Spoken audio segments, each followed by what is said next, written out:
சென்னை நந்தம்பாக்கத்தில் நடைபெறக்கூடிய அயலக தமிழர் தின விழாவில் துபாய், சிங்கப்பூர் உள்ளிட்ட நாடுகளில் உள்ள தமிழ் சங்க நிர்வாகிகளுக்கு நாடாளுமன்ற திமுக குழு தலைவர் கனிமொழி நினைவு பரிசுகளை வழங்கி கௌரவித்தார்.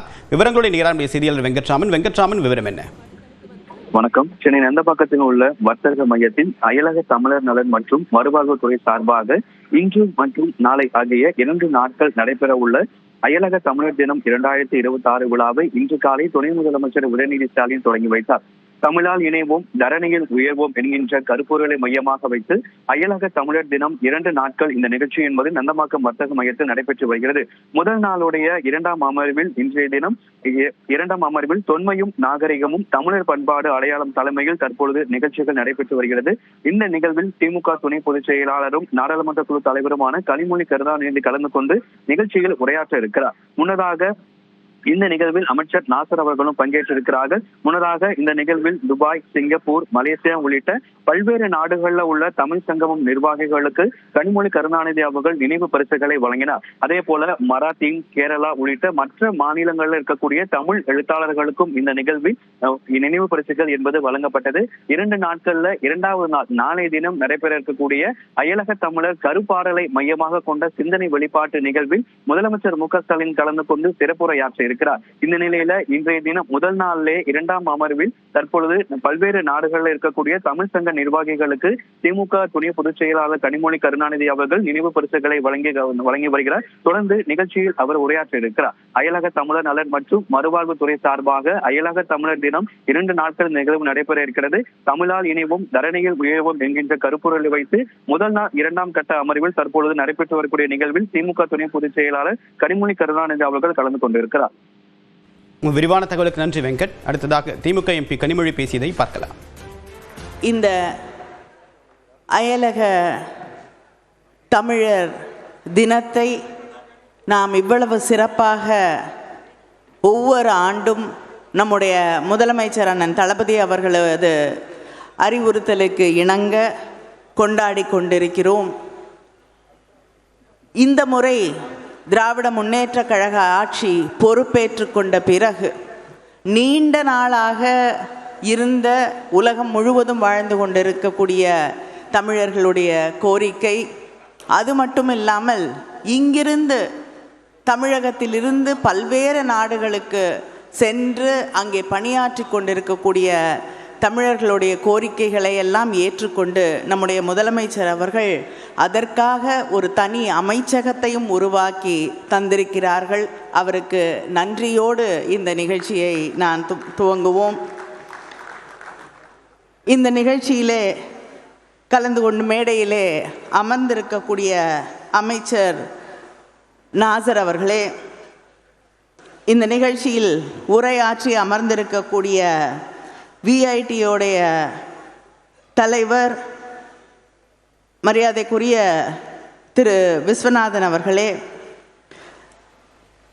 அயலக தமிழர் நல வாரியத்தின் தலைவர் கார்த்திகேய சிவசேனாதிபதி அவர்களே, நாடாளுமன்ற உறுப்பினர் டாக்டர் கலாநிதி வீராசாமி அவர்களே, நாடாளுமன்ற உறுப்பினர் அப்துல்லா அவர்களே, சல்மா அவர்களே, இந்த நிகழ்ச்சியிலே கலந்து கொண்டிருக்கக்கூடிய அரசு அதிகாரிகளே, பல்வேறு துறைகளை சார்ந்த நண்பர்களே, உலகம் முழுவதும் இருந்து வந்திருக்கக்கூடிய தமிழ் சொந்தங்களே, உங்கள் அத்தனை பேருக்கும் என்னுடைய வணக்கத்தையும் பொங்கல் திருநாள் வாழ்த்துக்களையும் தமிழ் புத்தாண்டு வாழ்த்துக்களையும் தெரிவித்துக் கொள்கிறேன். இந்த அமர்வுக்கு உலக தமிழ் சங்கங்களின் சங்கமம் என்ற அந்த தலைப்பு தரப்பட்டிருக்கிறது. ஒருவேளை என்னை பார்த்தாலே சங்கமம் என்ற அந்த நினைவு வருகிறதோ என்ன என்று தெரியவில்லை. அமைச்சர் அவர்கள் எனக்கு இந்த தலைப்பை குறிப்பாக தந்திருக்கிறார்கள். சங்கமம் என்றாலே அத்தனை பேரும் இணைவதுதான். தமிழர்களாக நாம் இணைந்திருக்கக்கூடிய இந்த தருணம் சங்கமம். இந்த இணைந்திருக்கக்கூடிய தமிழர்களை வெல்லக்கூடியவர்கள் வேறு யாரும் இல்லை என்ற இருமாப்போடு தான் இந்த அரங்கத்திலே நாம் அமர்ந்து கொண்டிருக்கிறோம். அதே நேரத்திலே இந்த மேடையிலே பல சங்கங்கள் பல நாடுகளிலிருந்து, எனக்கே ஆச்சரியமாக இருந்தது, சிங்கப்பூர், மலேசியா, டெக்சஸ், டல்லஸ், ஏன் இங்கிலாந்து, இந்த மாதிரி நாடுகள்ல இருந்து, இல்லைன்னா அபுதாபி, துபாய், இந்த நாடுகள்ல இருந்தெல்லாம் தமிழ் சங்கங்கள் இருக்கு. அங்கிருந்து மேடையிலே பரிசை பெறுவார்கள் என்று நினைத்து கொண்டிருந்தேன். ஆனால் ரவாண்டா, எத்தியோப்பியா போன்ற நாடுகள்ல இருந்தெல்லாம் தமிழ் சங்கங்கள் இருக்கிறது. நாங்கள் அதன் பிரதிநிதிகளாக இங்கே வந்திருக்கிறோம் என்று பெருமையோடு இந்த மேடையிலே அவர்கள் வந்த பொழுது எனக்கு உண்மையிலேயே மகிழ்ச்சி தரக்கூடிய ஒன்றாக இருந்தது. தமிழர்கள் அங்கே வாழ்ந்து கொண்டிருக்கிறார், இவ்வளவு தூரத்தில் போய் இவ்வளவு சிறப்பாக அவர்கள் வாழ்ந்து கொண்டிருக்கிறார்கள் என்பது மட்டுமில்லை, தமிழர்களாகவே அவர்கள் அங்கே வாழ்ந்து கொண்டிருக்கிறார்கள் என்ற அந்த உணர்வோடு அவர்கள் இங்கே வந்திருப்பது இன்னும் நம்பிக்கை தரக்கூடிய ஒன்றாக நமக்கெல்லாம் இருக்கிறது. சங்கமம் என்று சொல்லும் பொழுது நம்முடைய நாட்டார் கலைகளை நாம் மறந்துவிட முடியாது. மேடையிலே ஒரு சகோதரர், துபாயிலிருந்து வந்த ஒரு சகோதரர் பரிசு பெறும் பொழுது அண்ணன் தளபதி அவர்களுடைய நண்பராக இருக்கக்கூடிய ராம் அவர்கள் என் அருகிலே 500 பேருக்கு மேல் இறந்தவர்களுடைய உடலை தமிழ்நாட்டுக்கு அனுப்ப அந்த சகோதரர் உதவி செய்திருக்கிறார் என்று சொன்னார். நான் மலேசியாவில் வெளியிடப்பட்ட ஒரு நாட்டார் பாடல் புத்தகத்தை என் நினைவுக்கு வந்தது. அந்த புத்தகத்திலே ஒரு பாடல் உண்டு.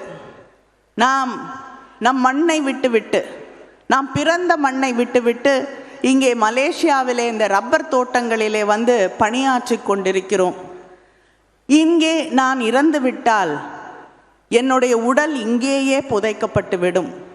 என்னுடைய உடலை, என்னுடைய முகத்தை என்னுடைய பெற்றோர்களோ, என்னுடைய சகோதரர்களோ, என்னுடைய உற்றார் உறவினரோ யாருமே பார்க்க முடியாது.